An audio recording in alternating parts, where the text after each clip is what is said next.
All the work we are doing today and in other sessions with Bell is about creating a rich set of digital resources. These resources are what creators and the students in CAPE's game development program will use to build game skills.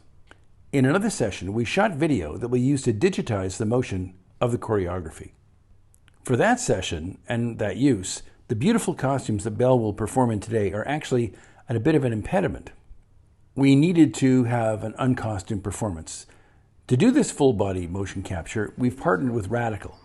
Radical are a startup in the UK who use a cloud-based AI to process video into motion files. And for us, this is a game changer. Only a year ago, this motion capture would require an expensive studio setup with a lot of cameras involved, far beyond what our budget for a pilot project would allow. Only one of the 3 shots that you're seeing here will be needed to work with Radical's technology. But because we had just one shot at doing this with Bell, we decided to cover ourselves with a 3-camera setup, shooting 2 performances. In the session today, we'll be much more focused on the aesthetics and splendor of the dance. There's a 4-part process that we want to encourage with these digital resources that we're building in these sessions. All of it is focused on bodies in motion, animation of living forms, creating avatars and characters, and capturing and defining the details that make characters come to life. The first part of the process is importing the gross body motion, which we captured in the motion sessions. Traditional Apsara dancing turns out to have some special qualities in this regard. The movements in this short dance passage are enshrined in tradition, so it means that there's a kind of objective standard that the students will have to meet in order to achieve the goal of reproducing the Apsara. The second part of the process is in the development of the fine movements of the body. Apsara dancing is built around these exquisite hand motions. As an animation challenge, reproducing these will let our students develop far beyond the basics. Of course, we could handle this with a data glove, but gloves are outside of what we can afford because we're also buying a 3D scanner. The third part of our process is to impart character through face, costume, clothing, etc. So in this session, we're capturing a full 360-degree photo set.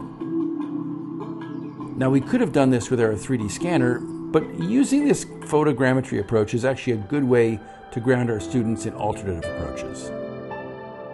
The fourth part of the process is interpretation. Taking these raw materials and forging them into a living character is where the potential explodes. What will students, creators, artists do with these resources?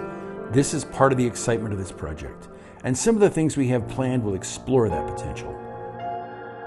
One of the really exciting parts of this project is that it fuses both the STEM education focus that CAPE provides with the deep roots in the creative community in Cambodia that the Cambodia Living Arts Association connects us to. Taken all together, the digital data from motion capture and the video shot today will form a rich resource base for our students and other creators to complete the first 3 parts of our process. We hope game dev skills will open up a digital economy here in Cambodia and in Southeast Asia. Bringing together technologists and the creative community will be the key. Because that's how games work, the fusion of creativity and technology. And perhaps the beginnings of that future are right here in this performance.